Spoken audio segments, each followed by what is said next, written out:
Welcome to the show. It's IB Nation Sports Talks Friday Rapid Fire. Usually we've got the three-man crew, You do. me, Vince, Jesse. Jesse en route from Cleveland to South Bend as we speak. So it'll be just Vince and I tonight. How Sorry. you doing, Vince? I'm doing great, man. It was a good Friday at school, so it hit the fan a little bit after school. But guess what? I was punching out. That's the best way to do it. Can be safe till Monday, baby. Let it hit the fan as you're walking out the door, right? Pretty much. But I get to go to regionals tomorrow. Get to cheer on the Kingsmen. They're headed to regionals. So let me ask you this: I know they changed the format. Is regional just a one-game thing now? Is that right? And semi-state has two games now? Okay. And I basically, from the way I understand it, is they changed it so more people could participate in semi-state is basically what it comes down to, which it goes against everything I believe as far as the participation trophy thing. Right. I don't understand why it matters that you get to play one extra weekend.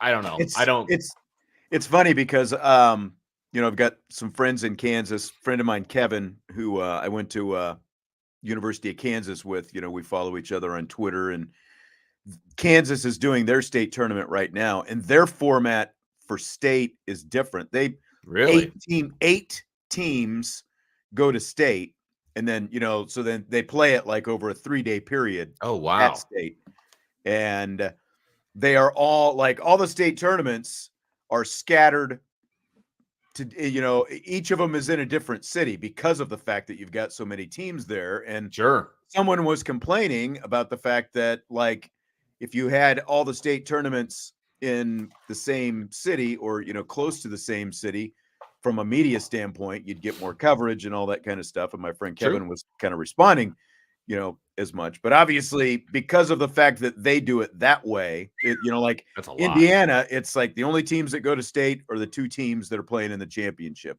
Right. And there's 4 classes. So you got 4 games. So I guess that is 8 teams. Right. But you can obviously get them all, down in one city. And you do it all in one day too. I mean, basketball games don't take that long. They're about an hour and a half, and you just roll right into the next one, and so I believe they're all on a Saturday, and they just boom, boom, boom, boom, boom.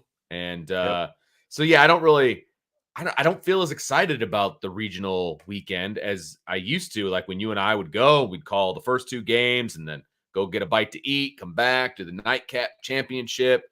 That's going to be next week for semi-state. I guess I can see it because what difference does it make? You're going to play 2 games one of the 2 weekends, no matter what. So whether it's semi-state or regional. I guess. And it's odd. Go ahead.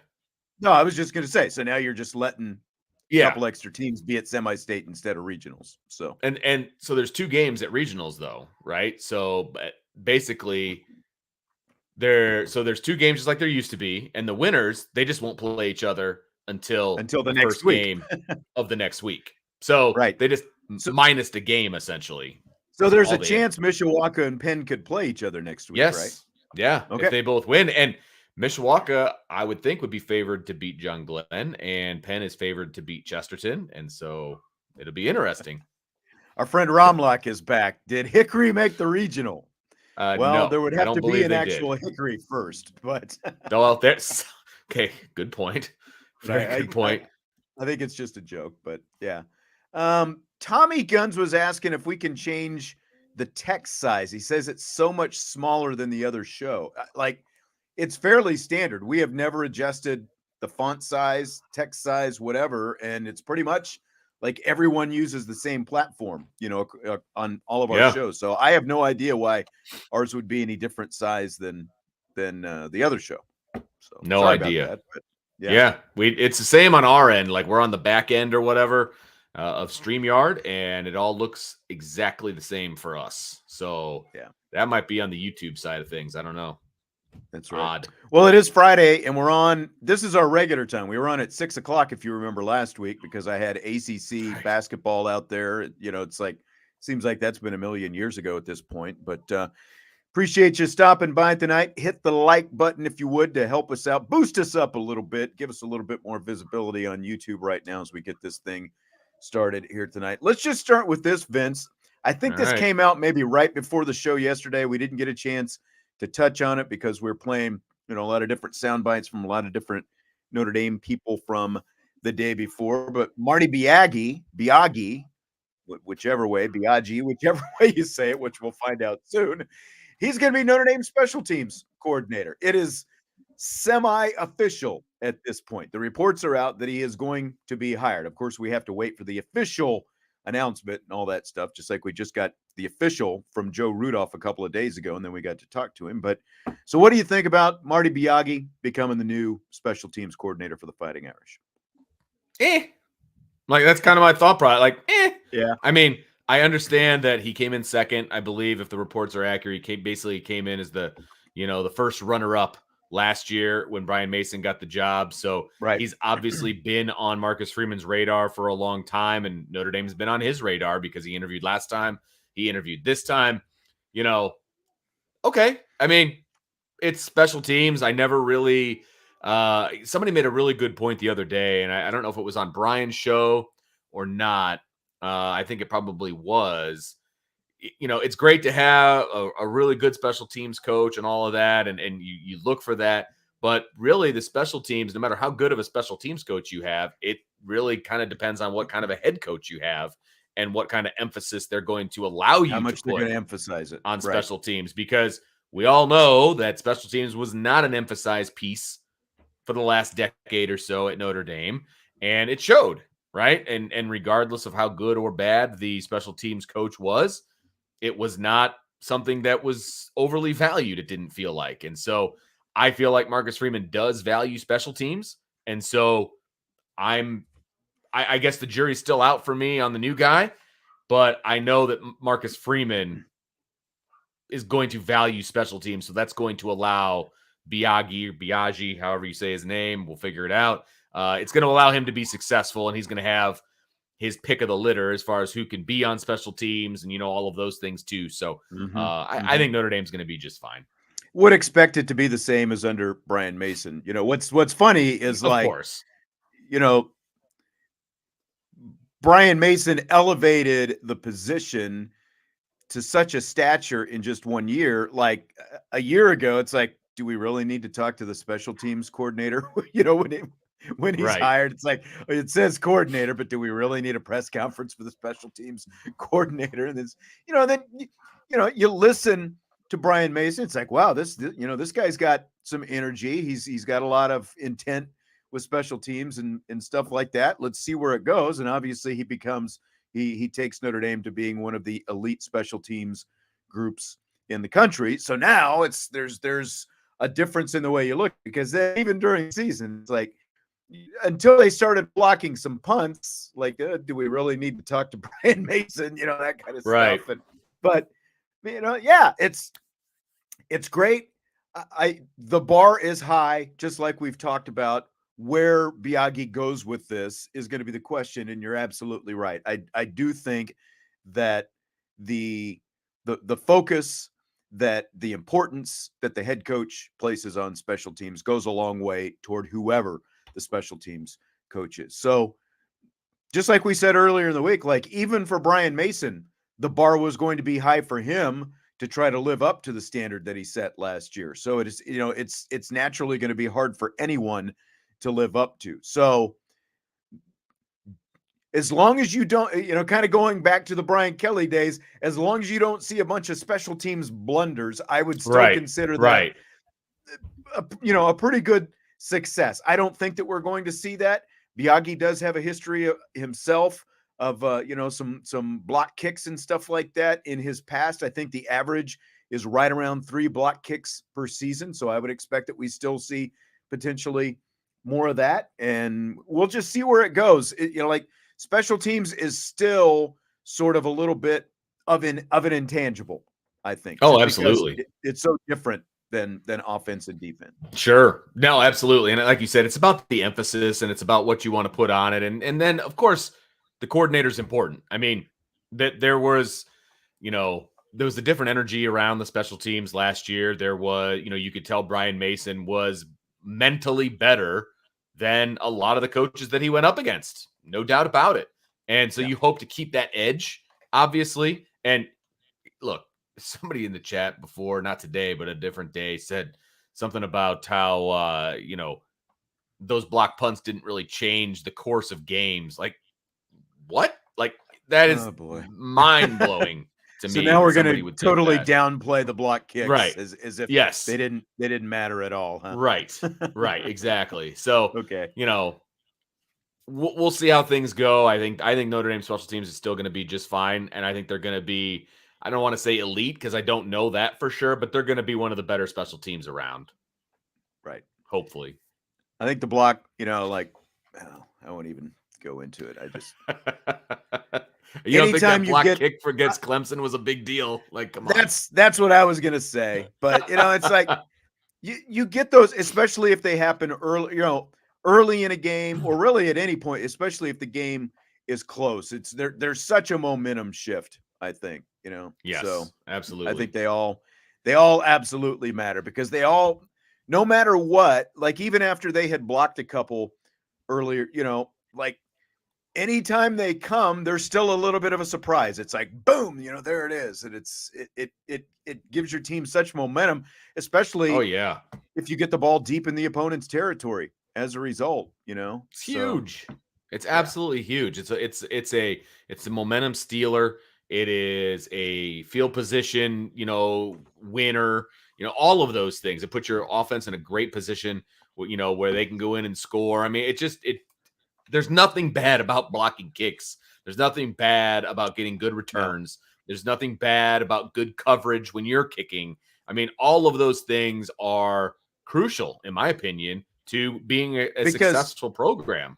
Because again, typically from, especially if they happen, I think on, the punt block unit, when the other team is trying to punt, they're typically a result of advanced scouting that the head coach has done. He has seen something specific, and as a result of seeing something specific, they got the look, they get the, they executed the way they were supposed to execute. It really, like, you still want to put your players in the best position to make the plays, and the players have to make the plays, but it starts with the position that the coach of those units puts them in. So, all right. So Sam Hartman, Notre Dame's new quarterback. We had a little audio yesterday. We got a couple more sound bites we're going to play today. Sam Hartman asked about the 26 interceptions he threw in his last 2 years at Wake Forest. He was asked if the interceptions were simply a byproduct of the fact that Wake had to score so much in order to win games, because basically their defense wasn't as good. Here's his response. I mean, I think some of it is just bad decisions. Some of it's bad luck. Interceptions comes, quarterbacks, it's just going to happen. You throw the ball a lot. You just make different decisions. Guys make plays on balls. But no, I mean, we were a high-scoring offense. We were fast-paced. We ran, 80, 90 plays. Again, you look at the amount of plays we run to anything else. I think those percentages, I mean, they are what they are. They're interceptions, so I don't really see it being much of a correlation of anything. So, Vince, what do you think of his answer, and what do you think of the fact, like, what's your concern level about the fact that he threw 12 interceptions last year and 14 the year before that at Wake Forest? So I was impressed by the way that he owned it. Like, he owned all of those interceptions. He's like, some, bad decisions. We try to go fast, all of those, okay. Like, I was not anticipating him owning it to the way that he did own it. Right. And so I was reading through the rundown this afternoon. I was like, I wonder what he's going to say to that. Because you told me there was going to be audio, and I like to react to it. I think that's awesome. I was like, how is he going to react to that question? Because he could have easily been like, well, it's kind of a product of the way we did the offense, and exactly, because the question was phrased like giving him a chance to use it as an excuse. The question was basically, is it because you guys just had to throw so much? And they didn't say because your defense because you had to throw so much, because you had to score points to win games. So on one hand, I'm very impressed that he just owned the interceptions. Yeah. Right. On the other hand, I would have loved for the reasoning to be that they were just playing catch up all the time. And right. So been even better. so to answer the second part of your question about how do I feel about 14 and 16 interceptions, it's a concern. I mean, it's a legitimate concern. I mean, I'm not, I wouldn't throw the baby out with the bathwater or anything like that, but it's a concern. I mean, he's going to have to make better decisions. Now, he's going to have better protection. He's going to have better scheme because the slow mesh is terrible. He's going to have better guys on the receiving end of his passes. So, I mean, he's going to have upgrades across the board, but it's still concerning because he himself said that some of it was decision-making, right? And so you hope that he can kind of clean that up a little bit and so that we don't have those issues going into this year. So I'm a little concerned. I'd be lying if I said I wasn't. Yeah, exactly. And I think I agree, a little bit concerned, but it's not like an overriding concern. Like, you look at the fact that he threw the ball 428 times last year, for example. That's almost 100 more pass attempts than all of Notre Dame's quarterbacks had combined last year. And obviously there was another quarterback taking snaps as well because, he missed the game with the blood clots and, all that kind of stuff. So it wasn't all him. So even though there was another quarterback taking, so like if you look, they were more than 100 more pass attempts than Notre Dame had last year. And so you kind of factor in the run game that he's going to have here at Notre Dame. Just the fact, again, like if you look at the way their operation runs versus how Notre Dame's runs, one, their defense wasn't as good at Wake Forest, kind of to the point of, the initial question. And two, the run game wasn't as good at Wake Forest as he's going to have here. So just by definition, he's going to decrease the opportunities for some, for having to make some of those decisions because the ball's not going to be in the air as much. And I'm sure that part of his coaching here now at Notre Dame, like one thing, if there's one thing that continues from the Brian Kelly era and, through Tommy Rees and to where we are now, like we were talking yesterday, what's the offense going to be under Jared Parker? Like, they prioritize protecting the football. And we saw that from Marcus Freeman last year as well. Now, there does probably need to be a balance because, like when you look at the case of Ian Book, there were times where maybe that went too far, like he could have taken some chances with the football that he wasn't willing to. But I don't think we're going to see, because like we've already been asked the question, like how many interceptions is this going to guy throw? How many touchdowns is he going to throw and that kind of stuff. I think he'll still be right in that 9-10 range, but I guess the biggest question at that point, is like which games do they come in? What are the game when? Situations? Yeah, exactly. Yeah, because if he's throwing 35 plus touchdowns and he has 9 interceptions, right? I think everybody here would be like, yeah, okay, sign me up. You know what I mean? But you're right. Is he compiling like the one year? And Brian's so much better at this than I am. The one year where Ian Book had all of his touchdowns against like New Mexico and 15 touchdowns that season against the group of 5 teams, basically. Right. The what you were just going to say, like New Mexico, Navy. Right. Who else was on the schedule that year? There was like another, It was a bunch of touchdowns against a bunch of garbage teams, right? And he had like no production against good teams.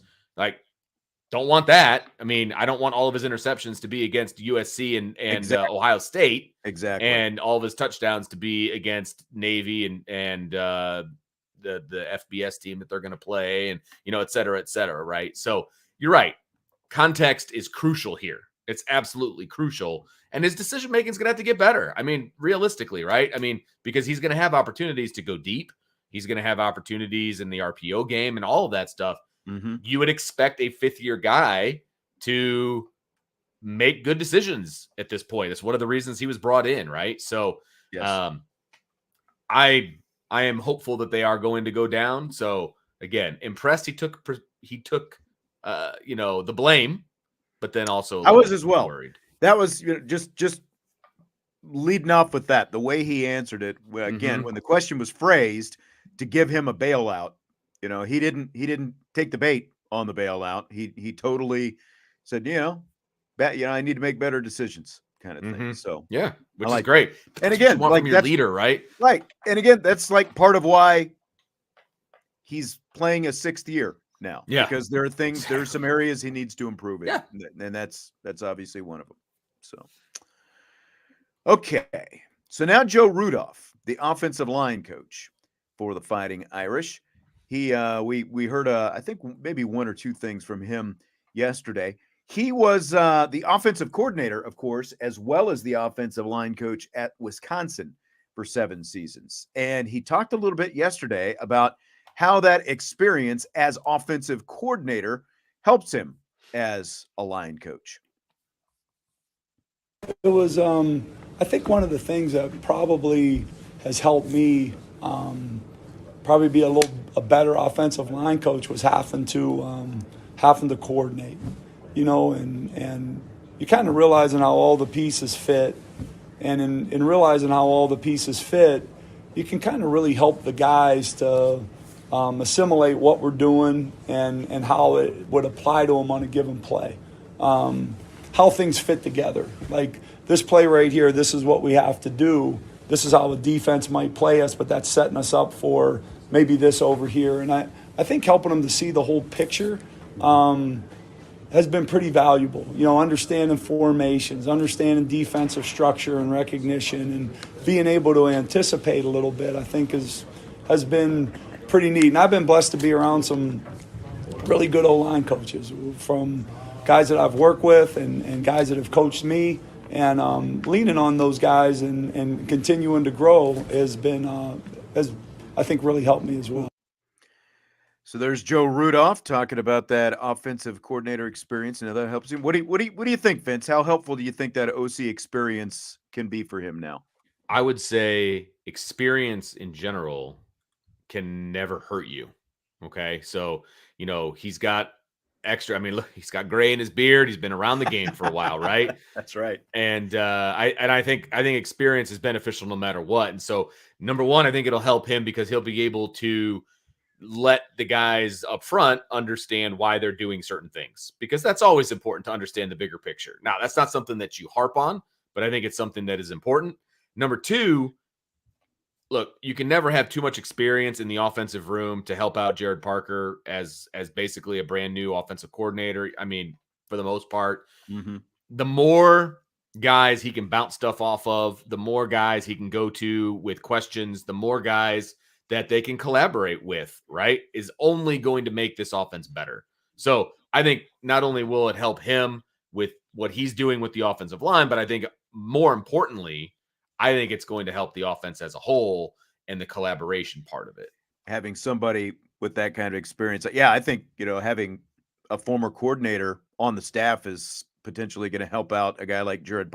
2 coordinators basically on the staff. Both the quarterback's coach and the offensive line coach have been coordinators. And I think when you kind of take away, and now you're, whether you consider it a step back or you're just, kind of back on that rung, that can only help. I found it interesting that Joe Rudolph, when he was a high school kid coming out of Pennsylvania, and there'll be a story about this coming up, not just this subject, but it's part of the story on Irish Breakdown.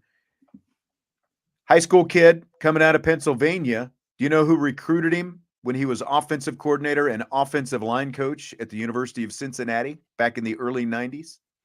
That was a long time ago. Was he stand there? It was the one and only Harry Hiestand. Wow, there you go.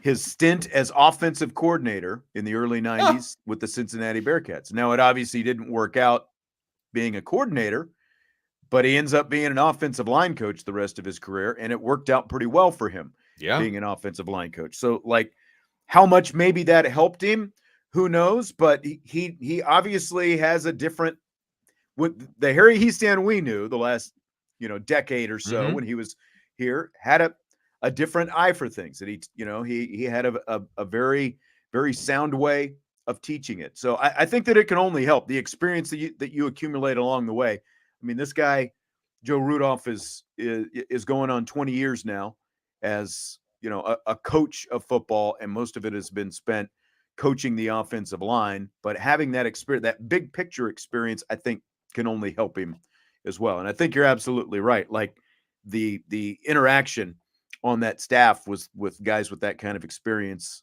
can only help as well, the collaborative process. Yeah. Oh, absolutely. Never have too much experience. That's not a thing.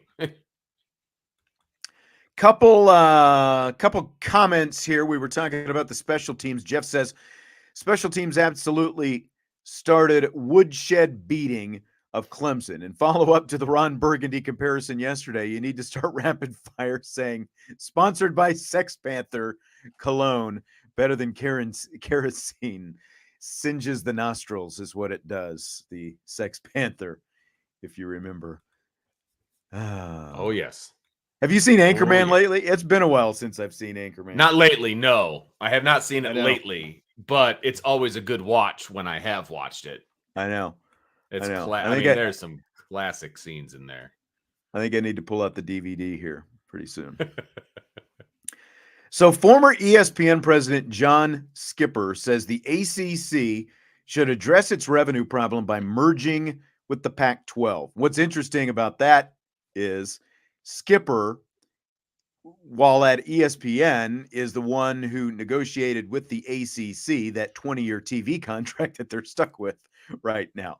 But Skipper says ACC Pac-12, you need to merge. And of course, in the meantime, there's all this talk going on out west and in the Midwest about, the rumblings about Arizona, Arizona State, Utah, and Colorado, what they're calling the Four Corners schools, that they could soon split from the Pac-12 and join the Big 12. So what do you think of all this, Vince? Like, what do you think the Pac-12 and ACC could look like, say, 10 years from now? Do you think that they survive relatively as they are right now? Like, what do you think all this potentially looks like for those two conferences? I do not like the ACC merging with the Pac-12. I don't like that at all. I don't see how rather. it works. Yeah, I don't either, because now you're literally coast to coast with what you're trying to do, which is also honestly why I don't see USC and UCLA working in the Big Ten, but that's a different conversation. This is even more. It'll work for them as long as those checks keep cashing, right? I know. It just I just don't see the track team, going to Maryland. Anyway. Yeah. I don't like it because, again, like I said, it makes you a coast to coast team, and you're talking literally half the teams now would be on the West Coast, half would be on the East Coast, and that travel is ridiculous. And that's I don't like it. I could much, like, if you're talking about what it looks like in 10 years, I could see some bastardized version of the Pac-12 and the Big 12 coming together somehow. I could see that because at least they're on the same, next door in time zones for the most part, as opposed to the East Coast. So I could see that being the case. And the ACC, if they're going to grow, I see them pulling potentially teams from the Big 12, but I don't see them financially leaving, right? But they would pull teams that are more on the eastern half of the country. I just don't see those two hooking up. I think that's ridiculous, and I don't see that happening. Yeah, I think the only way that a merger that big that you say a coast to coast merger could work is like if you're essentially, like you've got the Eastern Division and the Western Division, and the ACT is already big. Yeah, they would play each other, but they would essentially kind of operate as the non-conference games at the start of the season. So you're never playing, like a MAC school or a Big West school or whatever it happens to be, like a those kind of Mountain West Conference, those kind of schools. They'd almost have to operate as non-conference games at the start, and then you go do your own thing over the course of the season. I just like there's already been rumblings about Clemson and Florida State trying to get out of that grant of rights that they've got with the ACC, but it lasts 13 more years, and as of right now, the buyout is just too big. I'm curious though, as we get closer to that 2036, I mean, obviously it's going to take a while, but I just feel like even if they can cut that in half and the SEC wants them badly enough, one or both of those teams is going to jump. I just feel like the Pac-12 is going to crumble at any minute. They still don't have a TV contract. They're talking about, are we going to put our games on Amazon? Nobody seems to want to write the paycheck. Like Kleefkoff, the commissioner, was telling, I guess, all the schools out there, oh, we're going to get a deal that's just as good as the Big 12s. And so far, apparently they've come nowhere close financially in any of their negotiations to getting there. And so I think it makes sense for those 4 schools, the 2 Arizona schools, Utah and Colorado, to just jump to the Big 12 and leave them. There's just nothing beyond Oregon that is attractive enough out there in the Pac-12. And even Oregon's not that attractive. It was all about the Los Angeles market, and they don't have that now. So yeah, no, you're right. I think within 10 years, the Pac-12 is going to be gone, and the ACC is still going to be trying to figure out, 10 years from now, you're only going to be about 3 years. Yeah, 3 years from that 2036 deadline. So 10 years from now, I don't think the ACC is going to look the same either. So it's just a matter of when it happens. Right. No, you're probably right about that. And they're going to need to make a power play at some point to either bring some more teams in, steal some teams, whatever the case may be. I just don't see them merging with I don't see them merging with the Pac-12. That's for sure. There's going to be, and if those 4 teams leave the Pac-12, go to the Big 12, that's more along the lines of what I see happening, right? It's almost like a bit of a merger, dissolution, essentially. They're going to end up being one major conference out there on the West Coast, and it's probably going to end up being the Big 12 when it's all said and done. Yeah. And, there was talks initially after the whole USC UCLA thing. There were at least some kind of discussions, I think, about could they merge, Big 12, Pac-12. I still think that probably would have been better for both of them, because that would have provided a lot more security, and they probably could have at least gotten a little bit more, out of that whatever TV contract that they were going to get. But it just, I can't see the Pac-12 surviving based on the climate right now. And like Chi-Town says, they need to raid the Mountain West before they get raided, because it's coming. And like, really, like Boise State, like who's out there anymore that's even attractive? I get, there just isn't anybody beyond Boise State, it seems. And I'm not even all that impressed with the teams that the Big 12 is bringing in. Cincinnati's been doing well, right? Who are the other teams that they're bringing in? Like Central UCF, Florida? UCF, Houston, and there's one more. I can't think of it off the top of my head. It's not like Memphis or anything, is it? No. Okay. Either way, I wasn't that impressed with those teams. You know what I mean? They would have been better off poaching from the Pac-12 before they brought in, some of these. They're not bottom feeders, but like I said, I think Cincinnati's a good ad for them. But Central Florida, really? UCF? That's okay. Gotcha. You want the Disney market, I guess. I don't really get that one. Well, yeah. I mean, it's you're in the Orlando market, but at the same time, is that really a huge TV market though? And it's still predominantly a commuter school. It's just there's just not that much interest. I mean, Florida State, and Miami are still going to have all the interest out there. Right. Yeah. Yeah. Chi-Town says they're impressive when you're out of choices. And I mean, I get that too. Could be.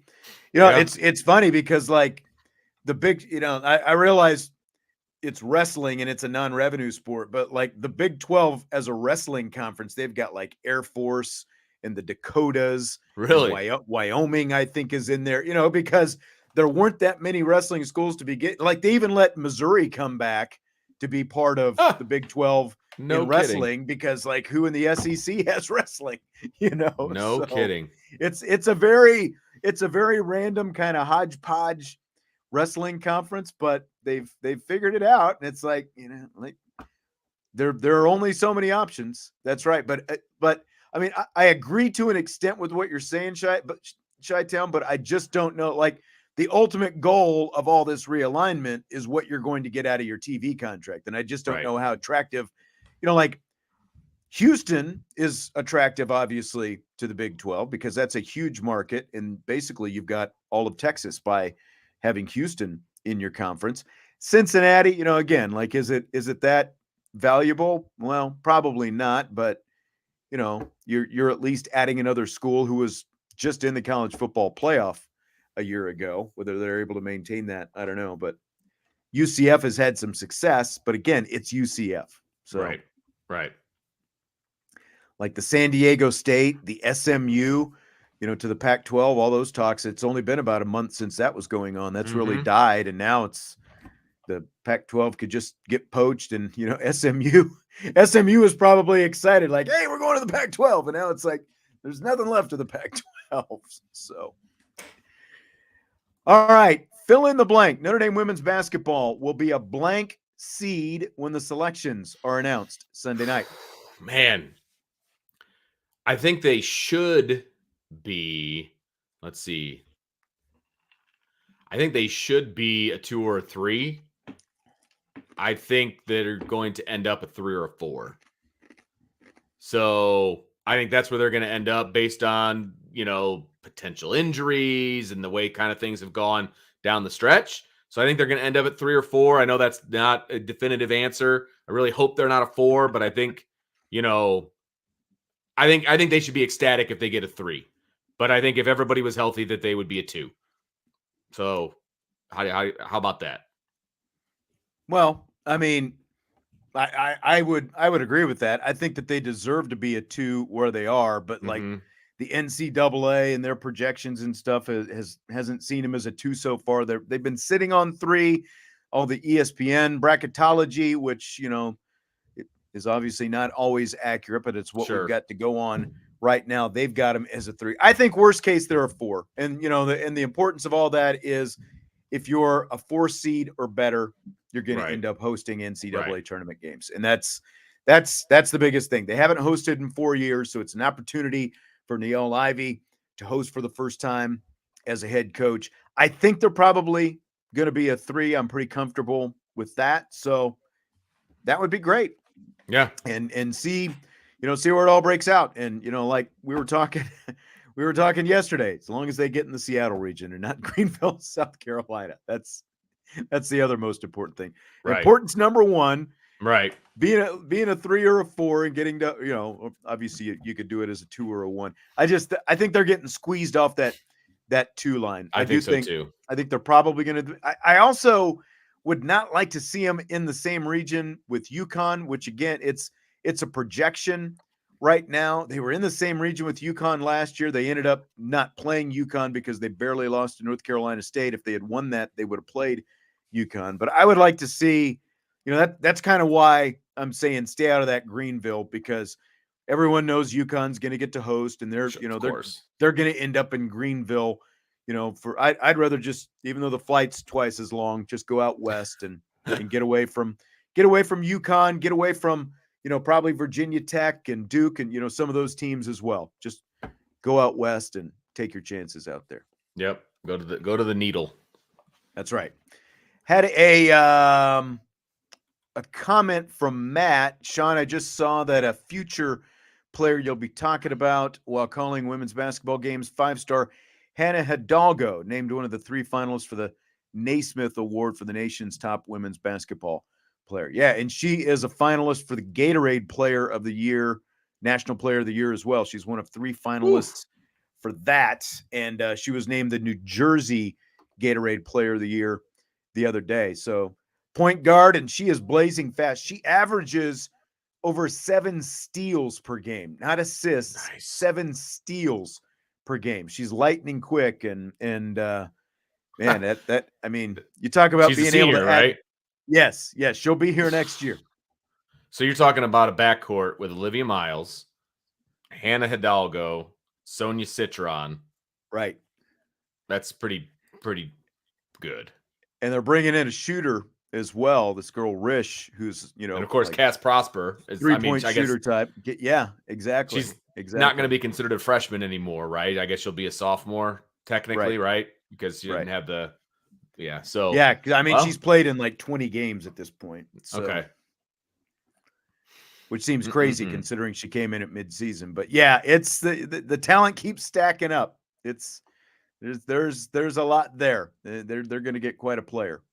That's quite exciting. A couple players coming in next year. Tyler with a super chat. Thanks for that, Tyler. Vince, thank you for the number 1 pick. Hey, you're welcome, because I feel like the Bears got a pretty good haul in return. So they got the let's see. Here we go. Somebody put it in here. Here we go. Did Bears they did they trade? Yeah. I haven't even seen this. So the Panthers get We the need number to talk one about pick. this, obviously. Yeah, the Panthers got the number one pick, and the Bears got DJ Moore as a wide receiver because they need wide receivers in Chicago. The 9th overall pick, so they swap picks in this year's draft. They get the 61st pick, which is obviously in the second round. They get the Panthers 24 first round pick, and they get the 25 second round pick. So they didn't get 2 first rounders, but in future drafts, they got a first and a second in future drafts, but they got a first and a second in this year's draft. So interesting. And a wide receiver. So I'll take it. So they get a first and second this year and a first and second next year, or no, a first next year and the second the year after that? Second and 25. Second and 25, but a first next year. Huh. Yes. I'm surprised they pulled the gun so early, because all the talk earlier this week was Ryan Poles thought he was going to get, first round picks in the next 2 drafts after this. I mean, you still got a month and a half until the draft to go. I mean, that's a decent draft haul, but I'm surprised, they didn't hold out a little bit longer for that extra first round pick. They must have been getting feedback to where they weren't going to, you know what I mean? Like no they one must was have been getting, Yeah. And I like getting DJ Moore, to be honest with you. I think that's a solid pickup from a player standpoint that can help you right now, So I don't dislike it. I really don't. And I don't think they would have pulled the trigger if they thought that they had a reasonable shot of getting 2 first rounders. You know what I mean? Yeah.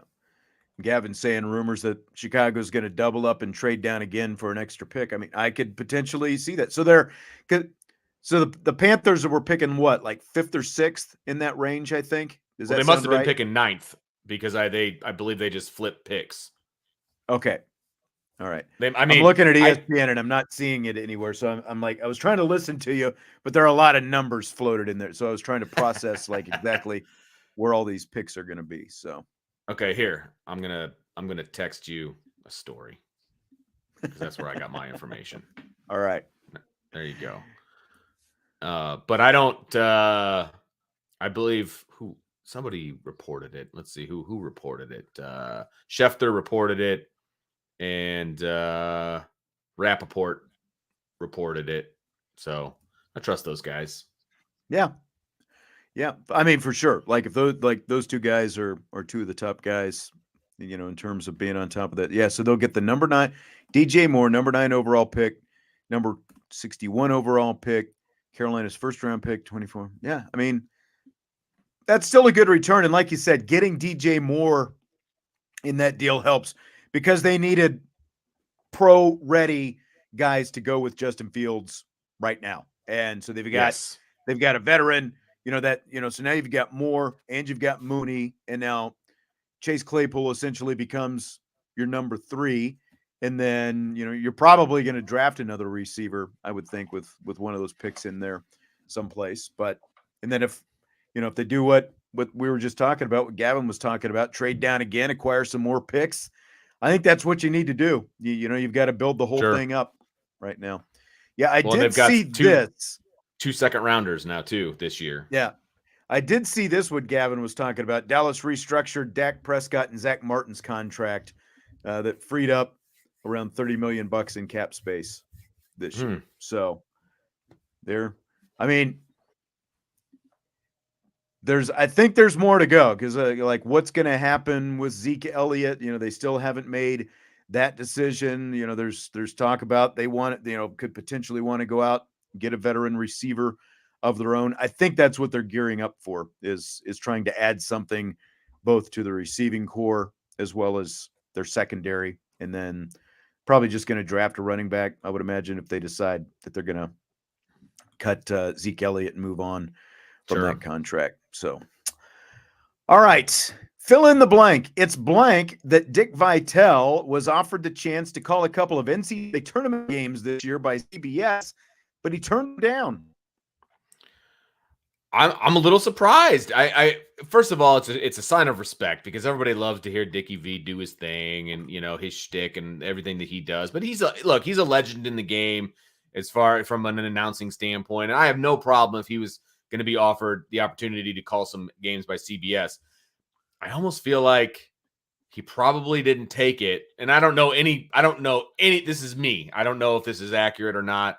I wonder if his health just isn't where it needs to be for him to be traveling and doing, more games and, all of that. Like, you know what I mean? So I'm a little surprised, but I'm guessing that he just couldn't do it.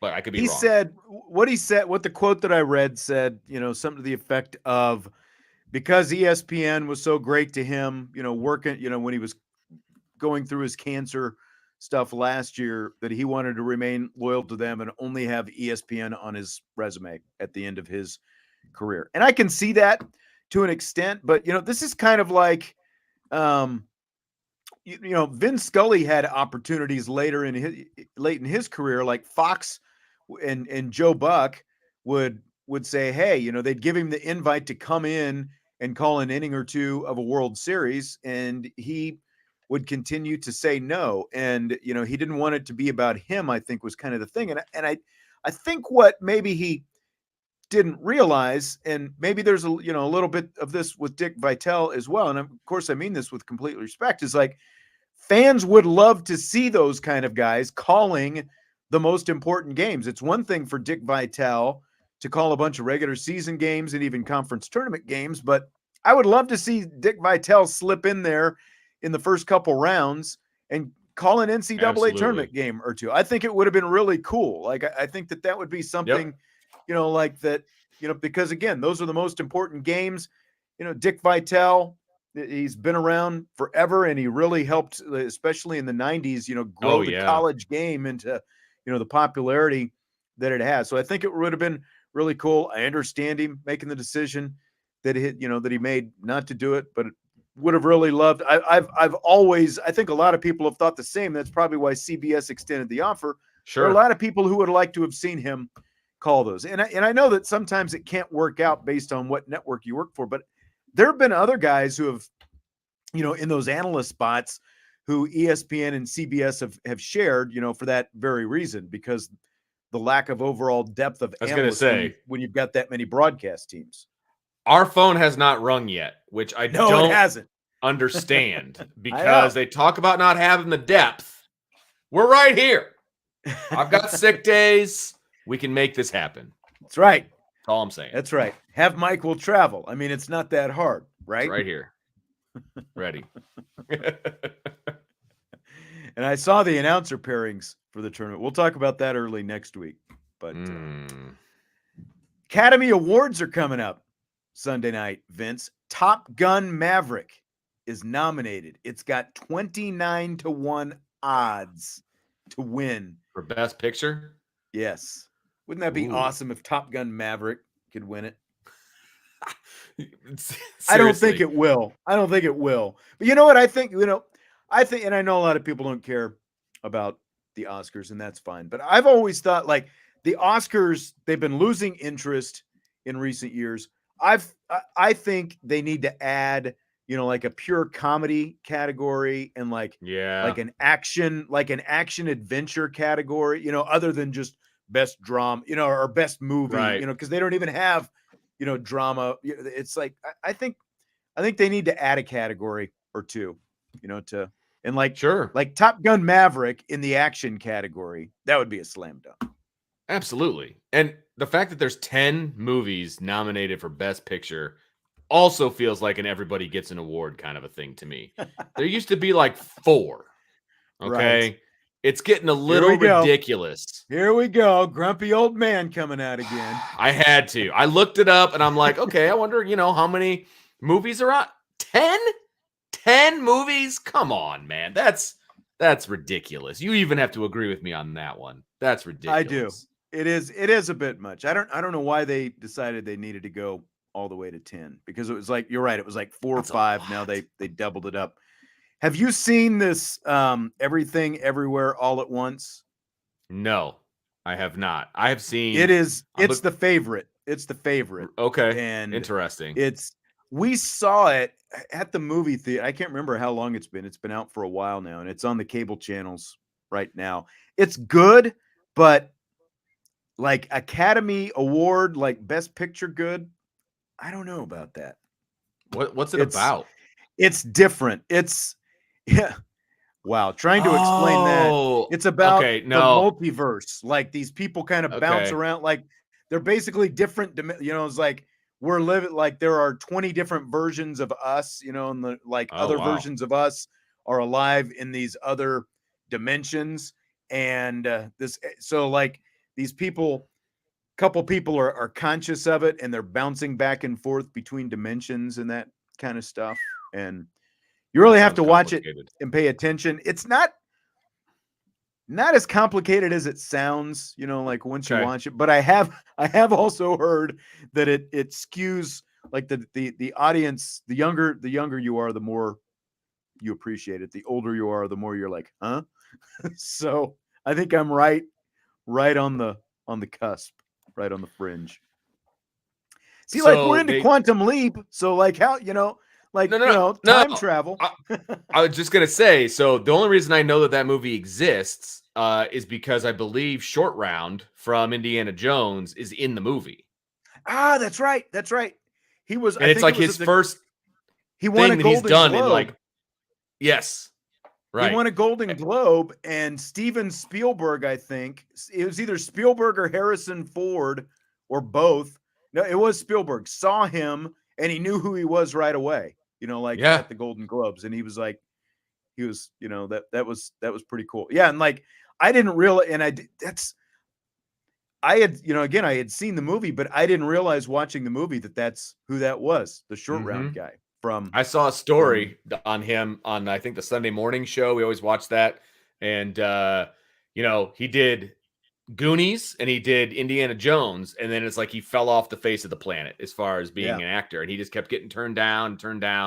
And he kind of on a whim went and did this audition and he got it. And he's like, this was the perfect, this, that, and the other. And now he's getting all kinds of acclaim for it. And so we were actually looking to try to watch it. But I can't find it. There's nowhere to watch it, I don't think, at the moment. So, it is what it is. But are you a Roadhouse fan, Vince? I've seen Roadhouse, but it's been a long time. Patrick Swayze is like the bouncer that beat everybody. I thought you'd be bigger, Romlek. Thought you'd be bigger. That's right. That should have won an Academy Award for sure. Right. I mean, come on. Right. Now, of all of the Academy Award nominees for Best Picture, I've seen 3 of them. What's the list? I know I've seen those 2 movies. What are the other 8? So Women Talking. Don't know what that's about. The Banshees of Inisherin. Oh, Inisherin. It's on. Okay. I think it's on one of the HBOs, maybe. Right. My wife saw it when I was gone on a trip. She didn't like it, but I haven't seen it. Okay. Triangle of Sadness. No. All Quiet on the Western Front. I tried to start watching that, but I fell asleep, I think. The remake of the World War I. Yeah. Fablemans, I have not. It looks interesting, though. I wouldn't mind seeing the Fablemans because it's kind of a biopic of Steven Spielberg. So I was kind of interested in that one. The new Avatar movie, The Way of Water, is one of them. I saw that one. It was Avatar. Okay. Tar. I don't know what Tar is about. That's got Cate Blanchett in it. She's I think she's one of the front runner. Her and the woman from Everything Everywhere All at Once are like the 2 kind of front runners for Best Actress, I think. Yeah. And then the last one Tar is like, have you seen Whiplash? No. J.K. Simmons. You've never seen Whiplash? Mm-mm. I think you would like Whiplash. And it's it's actually it's on one of the cable channels right now. J.K. Simmons, bald guy, Miles Teller, the guy who was Rooster, in Top Gun Maverick, the son. Yeah.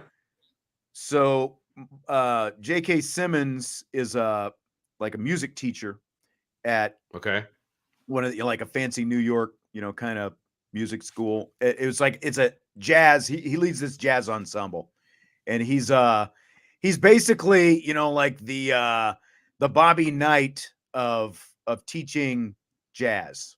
And right.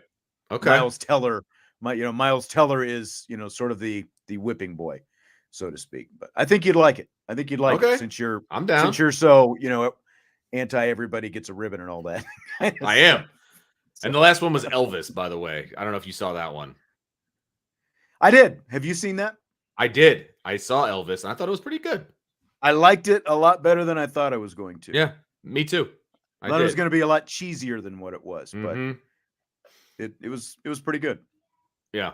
Yeah. So I'm surprised it probably doesn't have a shot at winning, but Probably not. Yeah, that's right. J.K. Simmons, State Farm guy. He's like one of those, not Jake from State Farm, but the skinny, older, bald guy, basically. So, okay. Yep. All right. Well, I think that's going to do it. But speaking, I mentioned Quantum Leap. What have you thought about the last 2 episodes? Have you seen them? I have, and when I watched the second to last, most recent episode last night, and I started the last episode. And I ended up watching the rest of it over lunch because I saw this question. I was like, crap, I got to catch up. The second to last one, refresh my memory. What was it about? That was the one, the family, the Indian family with the restaurant. Oh, yeah, with the restaurant. Yeah. That was okay. That one was okay. Yeah.